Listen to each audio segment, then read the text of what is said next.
Pagbasa mula sa mga gawa ng mga apostol. Mga magulang at mga kapatid, pakinggan ninyo ang sasabihin ko ngayon bilang pagtatanggol sa aking sarili. Nang siya'y marinig nilang nagsasalita sa wikang Hebreo, lalo silang tumahimik. Kaya't nagpatuloy si Pablo. Ako'y isang Hudyong ipinanganak sa Tarso, sa lalawigan ng Silisya, ngunit lumaki rito sa Jerusalem. Ang aking guro ay si Gamaliel, at buong higpit niya akong tinuruan sa kautusan ng ating mga ninuno. Ako'y masugid na naglilingkod sa Diyos tulad ninyong lahat na naririto ngayon. Inusig ko at ipinapatay ang mga sumusunod sa daang ito. Ipinagapos ko sila't ipinabilanggo, maging lalaki o maging babae. Makakapagpatotoo tungkol dito ang pinakapunong pari at ang buong kapulungan ng mga pinuno ng bayan. Binigyan pa nga nila ako ng mga sulat para sa mga Hudyo sa Damasco, kaya't pumunta ako roon upang dakpin ang mga kaanib ng daang ito at dalhin sila dito sa Jerusalem upang parusahan.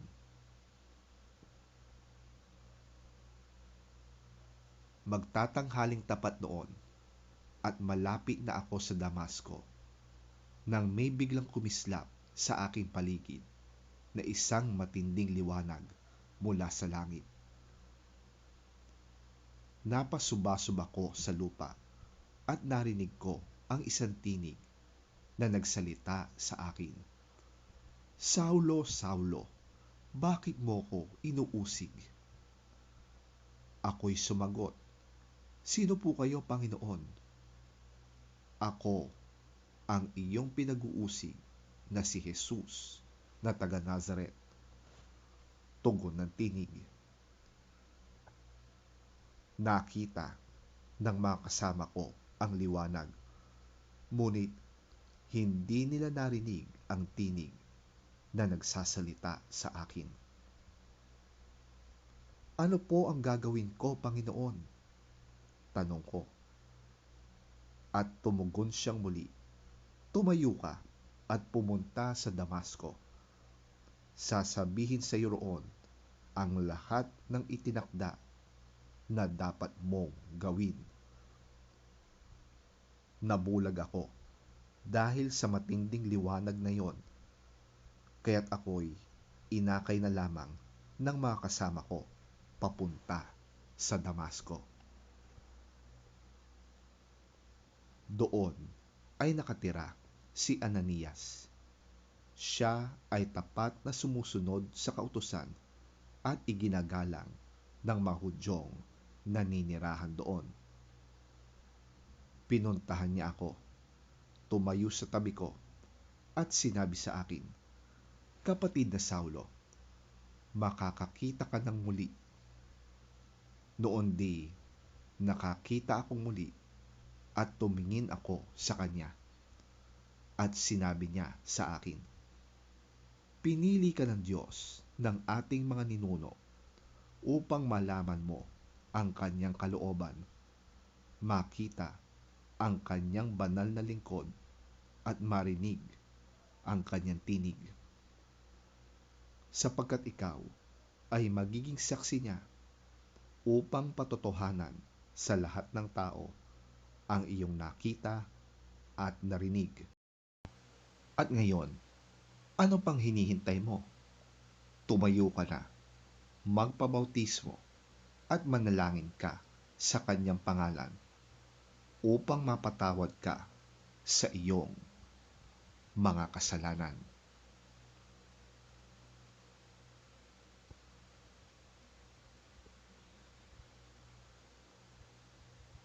Samantala, Patuloy ang pagsisikap ni Saulo na maipapatay ang mga alagad ng Panginoon. Kaya't lumapit siya sa pinakapunong pari ng mga Hudyo at humingi ng mga sulat para sa mga sinagoga sa Damasco upang madakip niya at madala sa Jerusalem ang sinumang lalaki o babae na matagpuan niya roong kaanib sa daan ng Panginoon. Naglakbay si Saulo papuntang Damasco at nang siya'y malapit na sa lungsod, biglang kumislap sa paligid niya ang isang nakakasilaw na liwanag mula sa langit. Natumba siya sa lupa at narinig niya ang isang tinig na nagsasabi, "Saulo, Saulo, bakit mo ko inuusig?" "Sino kayo, Panginoon?" tanong niya. "Ako'y si Jesus, ang iyong inuusig," tugon ng tinig sa kanya. "Tumayo ka't pumasok sa lungsod at dooy sasabihin sa iyo kung ano ang dapat mong gawin." Natigilan ang mga kasama ni Saulo nang marinig nila ang tinig, ngunit wala naman silang makitang nagsasalita. Tumayo si Saulo at nang dumilat, hindi na siya makakita.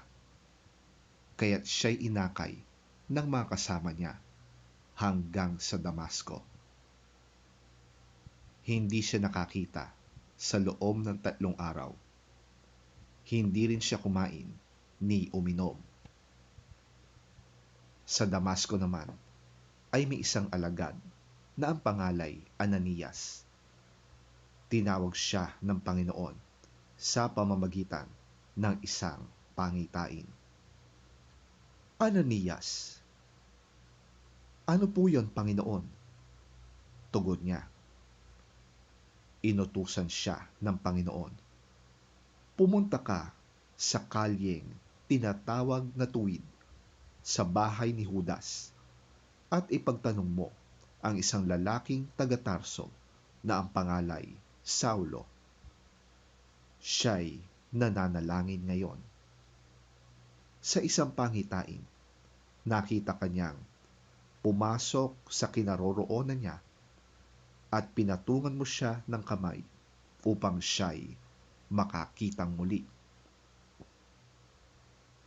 Sumagot si Ananias, "Panginoon, marami na po ang nagbalita sa akin tungkol sa taong ito at tungkol sa mga kasamaang ginawa niya sa inyong mga hinirang sa Jerusalem. At naparito siya sa Damasco, taglay ang kapangyarihang galing sa mga punong pari ng mga Hudyo upang dakpin ang lahat ng tumatawag sa iyong pangalan."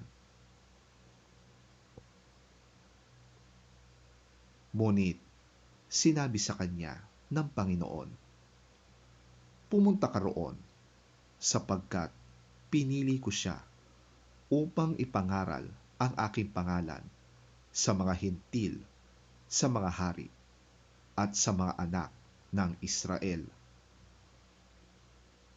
Ipapaunawa ko sa kanya ang lahat ng dapat niyang tiisin alang-alang sa akin." Pumunta nga si Ananias sa naturang bahay at ipinatong ang kanyang kamay kay Saulo. Sabi niya, "Kapatid na Saulo, pinapunta ako rito ng Panginoong Hesus na nagpakita sa iyo sa daan nang ikaw ay papunta rito. Isinugo niya ako upang muli kang makakita at upang mapuspos ka ng Espiritu Santo." Noon di may nalaglag na tila mga kaliskis mula sa mga mata ni Saulo at nakakita na siyang muli. Tumayo siya at nagpabautismo. Kumain siya at nagbalik ang kanyang lakas. Pumasok siya sa mga sinagoga at nangaral na si Jesus ang anak ng Diyos. Nagtaka ang lahat nang nakarinig sa kanya. Hindi ba siya ang dating umuusig sa mga sumasamba kay Jesus sa Jerusalem? Tanong nila. Hindi ba't naparito siya upang sila'y dakpin at dalhing nakagapos sa mga punong pari?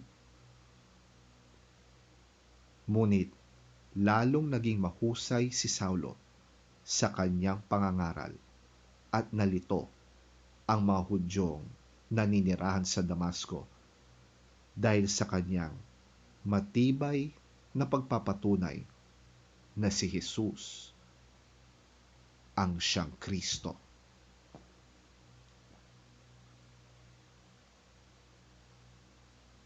Ang salita ng Diyos. Salamat sa Diyos.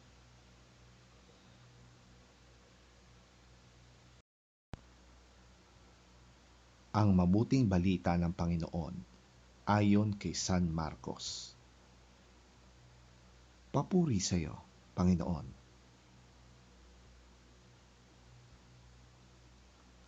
At sinabi ni Jesus sa kanila, habang kayo humahayo sa buong mundo, ay ipangaral ninyo sa lahat ng tao ang magandang balita. Ang sinumang sumampalataya at babautismuhan ay maliligtas, ngunit ang ayaw sumampalataya ay paparusahan. Ang mga sumasampalataya ay bibigyan ng kapangyarihang gumawa ng mga himala. Sa pangalan ko'y magpapalay sila ng mga demonyo at magsasalita ng iba't ibang wika. Hindi sila maaano kahit dumampot sila ng ahas o uminom ng lason. At gagaling ang mga may sakit na papatungan nila ng kamay.